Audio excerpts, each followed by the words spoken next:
Hey everybody, welcome back to the channel. On this episode, we're working on my high school sweetheart, the 78 F-150 that I bought when I was 16 years old and later sold like an idiot. Missed an opportunity to get it back, but then finally was able to buy it back. So we're doing upgrades, downgrades, and repairs. Let's get into it.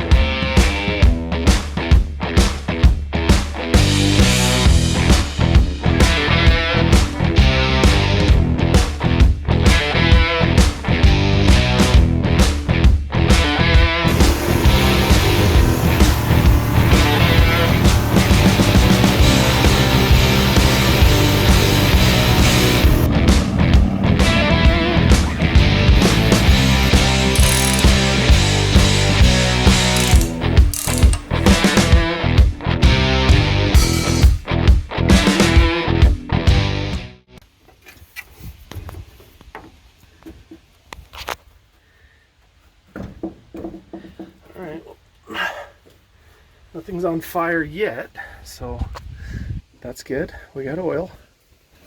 Here we go.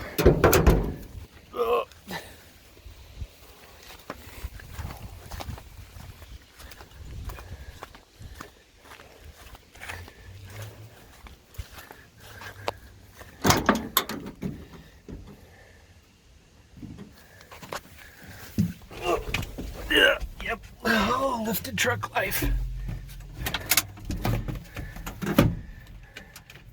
If anybody knows what this spring is, let me know. I have a feeling it's part of the clutch linkage because of this action here.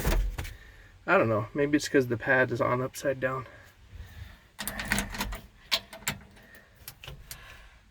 Huh, why do we not have buzzers?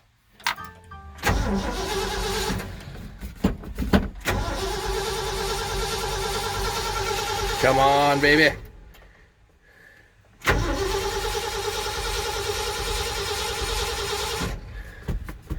Flooded or once more? Not sure. Flooded or did I disable something?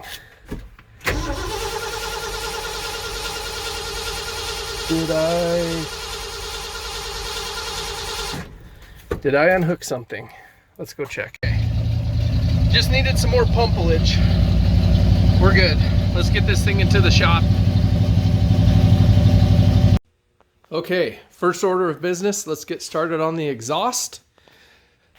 You saw in the last video, the exhaust on this thing is cooked. I'm hoping I can save the tailpipes because they're still pretty good. And I'd like to reuse them with the new system. The headers are totally done. The pipes up front aren't gonna work for what I'm gonna have. So here's the parts. Stock manifolds. These had, I don't know, probably 100,000 miles on them, maybe, if that. No cracks or anything like that. Good shape. I'm gonna kind of file the surface flat. I got some stubs at O'Reilly's that fit the ball and socket flange. They are a Nicholson 17195. They're like a couple bucks a piece. So that is gonna be the start. And here's the muffler. This is a Jones exhaust MF 2468. It's 2.5 in and out. Basically a knockoff of a Magnaflow X muffler. Let's see if I can. Has an X crossover in the middle, and then the tubes have holes drilled, and then there's packing material around it. Should sound pretty sweet and should tone it down quite a bit. Got some new wheels in the back also. Obviously X muffler, so we're gonna come down from the engine back to this side, into the X muffler, out the X muffler, and then tailpipes are both gonna come out this side, Raptor style. I'll show you real quick how bad this exhaust is. This hanger broke off. The pipe might be okay underneath it. I'm not sure. That's actually looking a little worse, but that hanger broke off as well and was fixed. The pipes back here seem pretty solid. but oh, actually, up in front of the glass packs are pretty solid too. But none of this I'll be able to use because it's obviously header stuff. The headers leak in a whole bunch of places and are rubbing against the frame and rubbed through and just junk in general. So let's start cutting this crap out of here and then we'll take the headers off.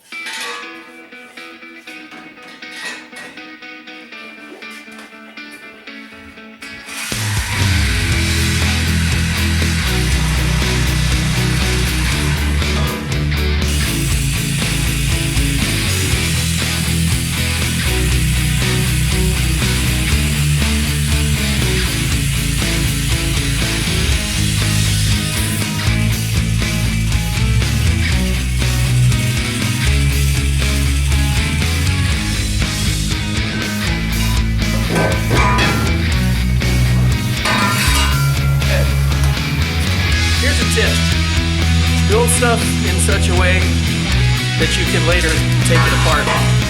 This is custom.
Okay, real quick, before you remove or install long tube headers, especially on a four-wheel drive, some things you have to remove.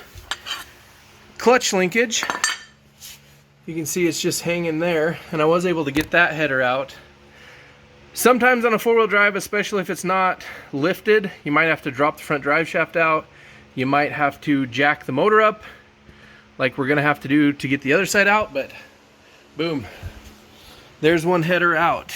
Also, dipstick has to come out because it threads through the tubes. So before you jack up the motor, undo the motor mounts, clutch linkage, fan shroud. What else? Seems like there's something else. Maybe that's it. Undo all that stuff or you will break things. So there you go. Let's get a jack under the front of the motor, jack her up a little bit, snake that other side out. Okay, the motor is precariously jacked up. You can see the angle of it now. I should, Starter might have to come out sometimes. I think I can get down there and just snake that guy out. Let's see. Where's my creeper? Okay. I didn't film all of that. There was some not family friendly things going on there, so let me flip you around. Oh. So even after sketch level red jacking up the motor quite a bit, the header still wouldn't clear the starter. Could have taken the starter out, but it was pinched in such a way that I couldn't get to the top starter bolt. So, you know, I don't need these headers. Maybe somebody else does. It can be fixed easily enough. So what I did was, the offending tube was the number one. This one. Okay, yes. Boom. That guy. So I just snipped it out with the Sawzall. Boom. There's headers out. Well,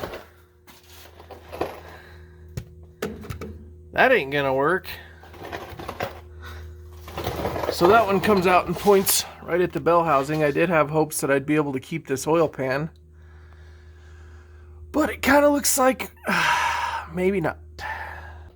So I guess I get to pull the oil pan. Yay. I'm gonna stare at this and scratch my head for about 10 more minutes and wish that that's not what has to happen. But I don't think it's gonna change anything. Well, let's see what we got.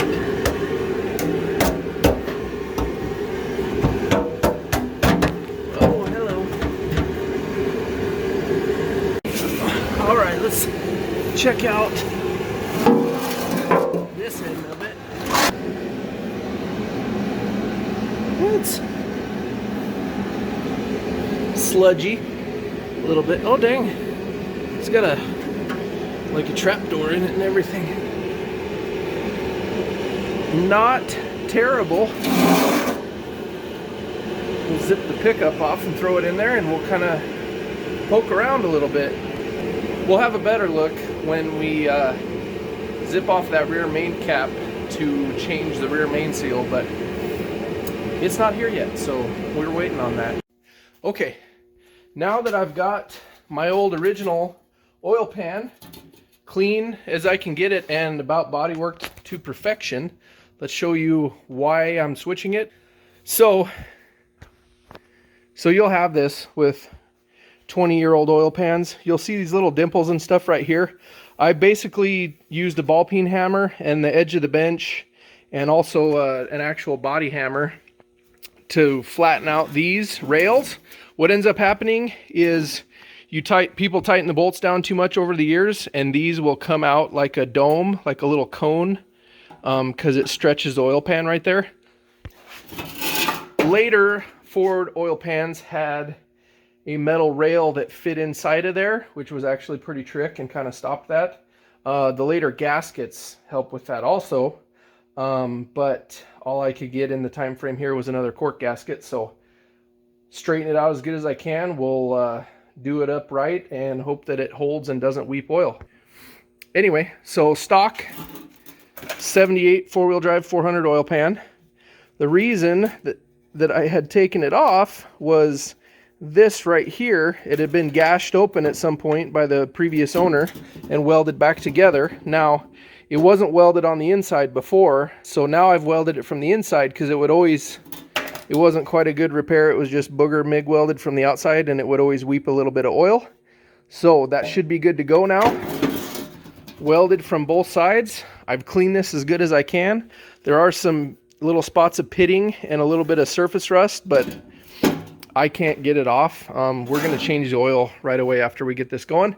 So here is the Milodon 8-quart goodness, which is the only replacement oil pan that they make for these trucks. So that's why I bought that when I was rebuilding the engine. It was a new engine. I thought, I don't want that old leaky oil pan. Boom, we'll go with this guy. Well, if you see the way that kicks down and holds 8 quarts, and this is the pickup that came with it. That'll be for sale if anybody's looking for it. The whole setup, mint condition. Anyway, the factory oil pans had a cutout here in the back for exhaust in front of the sump, or behind the sump. Here's the sump, the lowest point. So the exhaust shoots right through there. And now that I'm going back to manifolds, that'll be the only way to run it through there.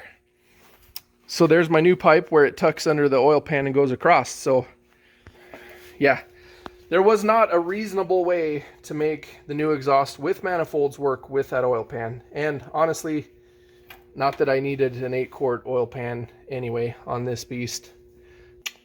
Let's get this oil pan in, and then that's probably about time to call it for tonight. Exhaust is front part pretty much ready to go over there. If I'm feeling froggy, I might grind those welds down a little bit, squirt some paint on them, and throw them in the truck. That way, the only thing what I'd have to do tomorrow is the tailpipes. So here we go. Let's get to it.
Okay, so we will poke it through so that that's sticking out about 3/8 of an inch.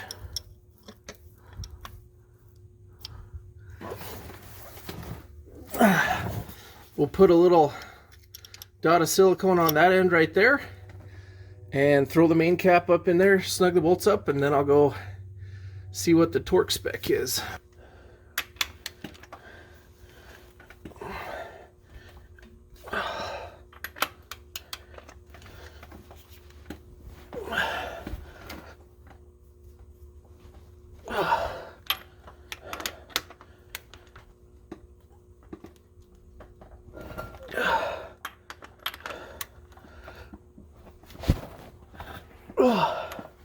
All right, I'm gonna have to set you down for the rest of it. I need all the torque. Okay, so those are torqued to 80 foot-pounds with oil on the threads. Rear main installed. That bearing, as you saw, wasn't the best, but I'm not gonna cry in my beer about it. It's not as good as I hoped, but it could be a lot worse. So now I'm gonna clean gasket material off. We'll throw the oil pump back on there, and we'll bring you back when we're ready to throw the oil pan on.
So we're getting the 78 more roadworthy. I've got some goodies for it that you're gonna like.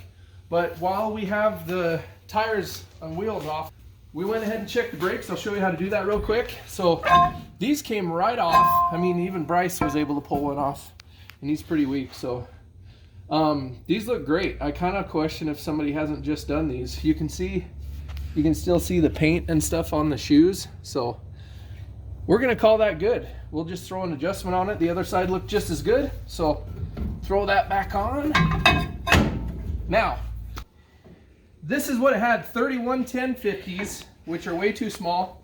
But in the kid's defense, this is what it had on it when I sold it to him, because I was broke at the time and I found some used 31 1050s.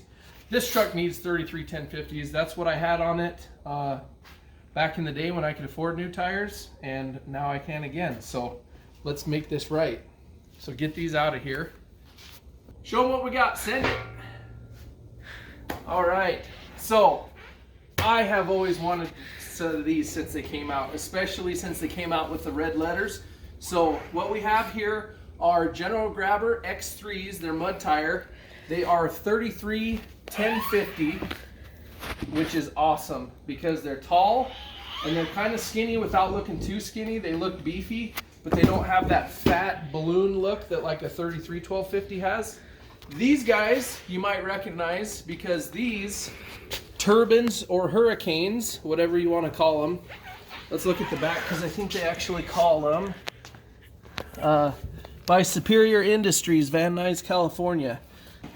So these are Superior turbines. Yes, these are vintage turbines from the 70s. So I used to have them on Bruce, my 77 half-ton, two-wheel drive, but when I lowered it, the offset, they really stuck out too far. They're gonna be perfect for this. So let's go ahead and slap the first one on there. If you're not familiar with shank lug nuts, yeah, they're not very much fun. Okay. Watch an old man.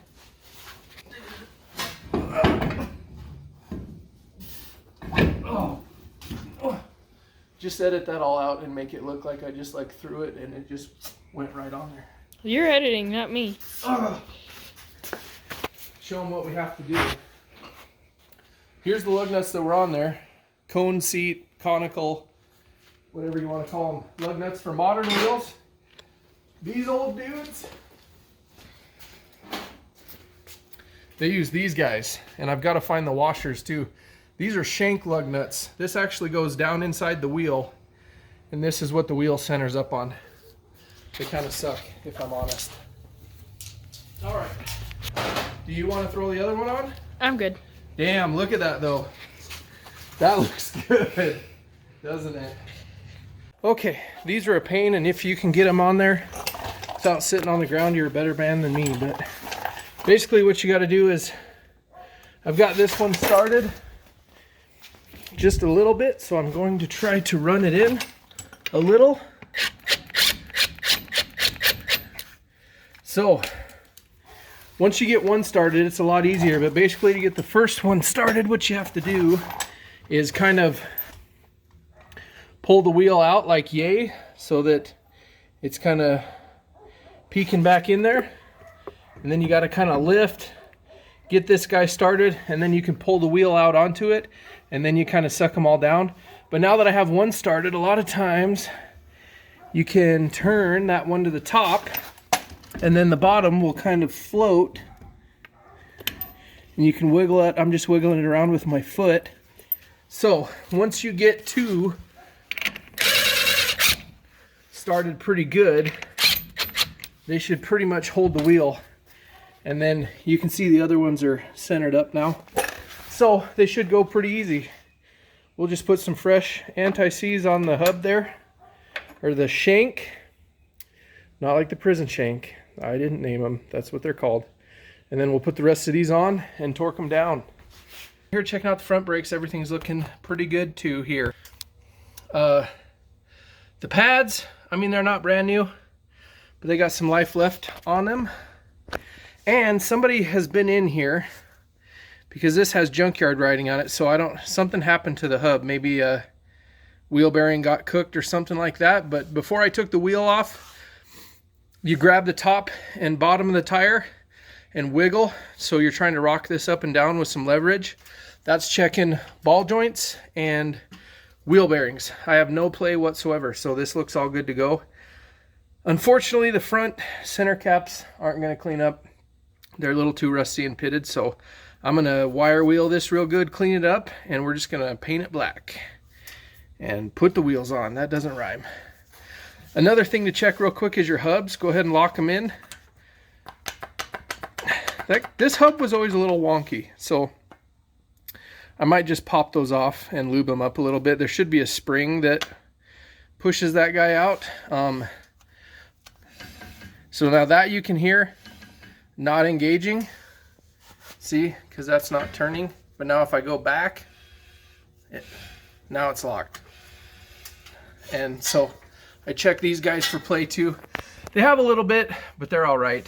These brake hoses look like they've been replaced, so somebody has been in here. I think I'll just zip these off real quick and lube them up, and then we'll squirt some paint on this guy. Then we're going to be ready for wheels when it dries. Okay, here is the first head pipe. Let's go ahead and weld it up.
Okay, here's a quick tech tip for you.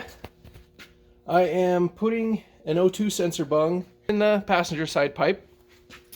Marked a spot with this mounted up in the truck, drilled a hole, had to enlarge it a little bit with a die grinder, and the Innovate wideband that I bought secondhand from a dude on Facebook for like 50 bucks was brand new, but the O2 sensor bung was missing. Went to the parts store. They don't have one. They usually don't. Muffler shops usually do. They'd have to order it. It's like 25 bucks. Or you can just do this. Get you a set of these. They're called spark plug non-foulers. Spark plugs are the same thread size, 18 millimeter, as O2 sensors.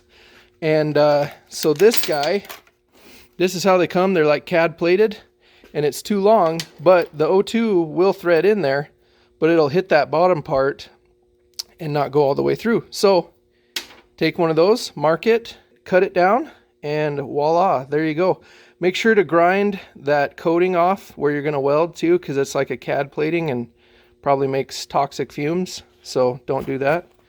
So there you go, you get two O2 sensor bungs for like $8 instead of one for 20. And this is a narrow band sensor. This is just an old one I had laying around. It does block the opening a little bit, but on the wideband, the opening was all down here, so it's not gonna. So we will get that guy welded in there. We'll just put a plug in it for now because we're not doing any tuning, and then spritz a little paint on this guy. Front half of the exhaust is done. All right, this is what we have so far, and that is probably gonna be it for this episode. So there's our nice kind of scabbed together head pipes, new muffler. Those little pieces are just offcuts that I had laying around, and that's what the tailpipes are going to mate up to.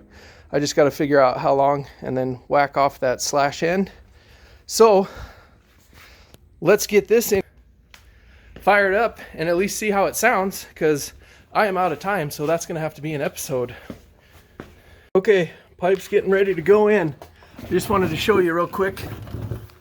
Copper RTV on the ball and socket flange. They get a little pitted with age, and it never hurts. I don't like doing stuff twice, so guarantees a no leak. 96% guaranteed. A little bit of anti-seize on the threads. I will throw the pipes up in there. We'll get the muffler kind of situated, and we'll be back.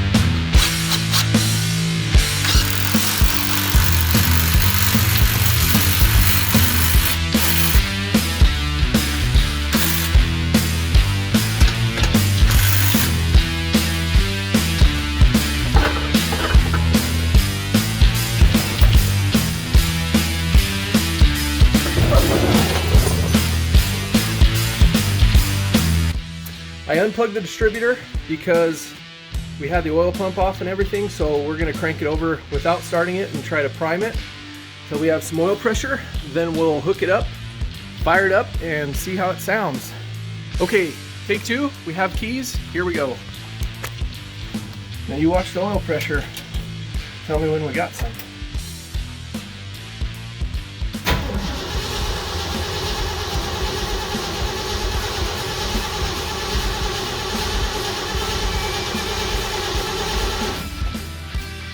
Give that starter a break for.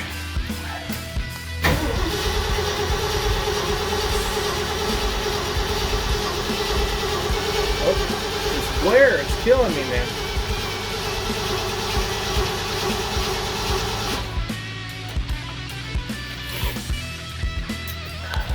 Okay, Distributor is hooked back up. Let's do this.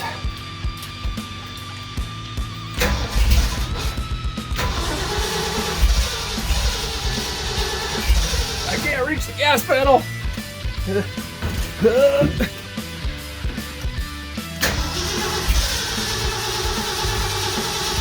Well, flooded.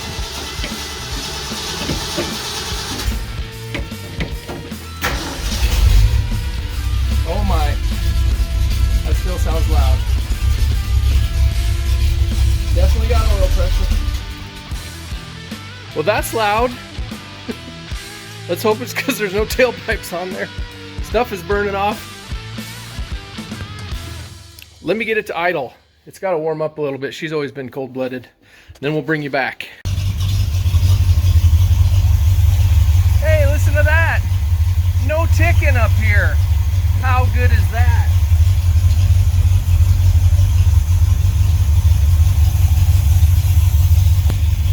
Well, it sounds really good under the hood. Might be loud. Maybe too loud.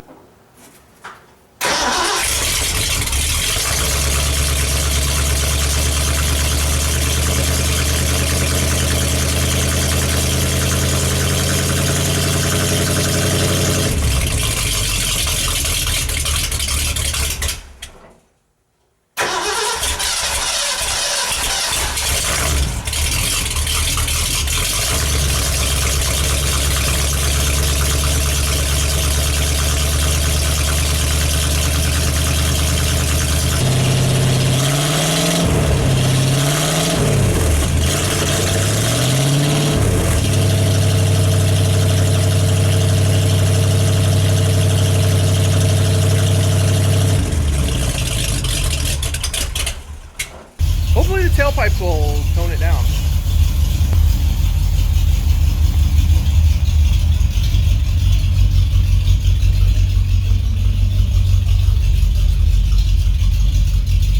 Sounds like a beat truck.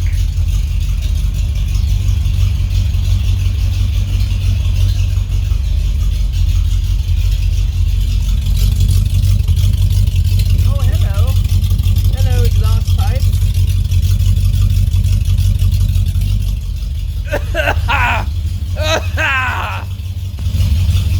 Okay, I gotta roll under there and check for leaks. That is loud. As you can see, we got other things going on. I got a door fitting on there, and I'm starting to fix the floor. The mint vintage goodness right here. Oh yeah, look at that. I'm betting the tailpipes will tone it down. It's definitely not as raspy as it used to be. It's hard to tell what it'll sound like, but unfortunately, you're going to have to wait till the next episode to see with tailpipes. And in the next episode, body repairs are starting. We're going to straighten this out as much as we can, order some floor and rocker and cab corner parts, and start cutting stuff out to make it good. I know you're probably thinking, why not just, tear this thing down and build it? Well, we already have enough long-term builds going on. And this is basically the one that got away, and I just got it back. And I want to enjoy it and drive it. So that's what I'm going to do. It's going to get mechanically fixed, body stuff fixed good enough. And we're going to drive this thing and wheel it. Thanks everybody for watching.